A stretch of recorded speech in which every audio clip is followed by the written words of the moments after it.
अस्सलाम वालेकुम स्टूडेंट्स, मैं उम्मीद करती हूँ आप सब खैरियत से होंगे। जैसे कि हमने पीछे वाक़फ़े तामा का खेल और कवानीन की हमने पढ़ाई की थी। आज हम आगे वाली दी गई तस्वीरों की पढ़ाई करेंगे। जैसे कि लिखा है, महर और आमना को बैडमिंटन खेलना पसंद है, फुल स्टॉप। आपने हतमा का निशान वहाँ पर रुक जाना है। उसके बाद लिखा हुआ है, रज़ा को क्रिकेट खेलना पसंद है, फिर हतमा का निशान आपने वहीं भी रुक जाना है। सैफ को फुटबॉल खेलना पसंद है। देखें, महर, आमना और रज़ा का ये पसंदीदा खेल आपका भी कोई पसंदीदा खेल होगा, जैसे क्रिकेट हो गया, फुटबॉल हो गया, ऐसे लूडो, कोई भी आप लोगों का पसंदीदा खेल हो सकता है।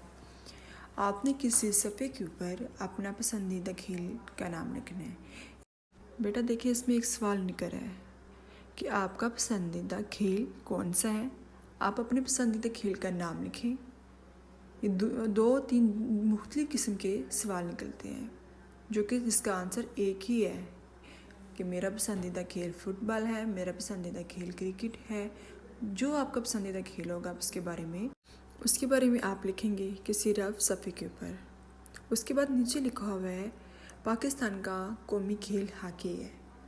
इसमें एक दूसरा सवाल तो ये निकल आया कि पाकिस्तान का कौमी खेल कौन सा है। पाकिस्तान का कौमी खेल हॉकी है। इस पहले सफ़े के ऊपर दो सवाल निकल रहे हैं। एक सवाल आ रहा है, आपका पसंदीदा खेल कौन सा है। मेरा पसंदीदा खेल हॉकी या क्रिकेट जो है वो आप लिखेंगे। दूसरा सवाल आ रहा है, पाकिस्तान का कौमी खेल कौन सा है। पाकिस्तान का कौमी खेल हॉकी है। उम्मीद करती हूँ आपको इसकी समझ आ गई होगी और आपने इनको ये सिर्फ सफ़े के ऊपर लिखना होगा।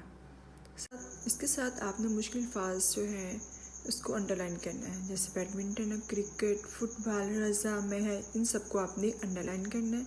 इसके नीचे लाइन लगानी है और इनको आपने के रफ सफ़े के ऊपर लिख के इनकी प्रैक्टिस करनी है। मैं उम्मीद करती हूँ इसकी समझ आ गई होगी।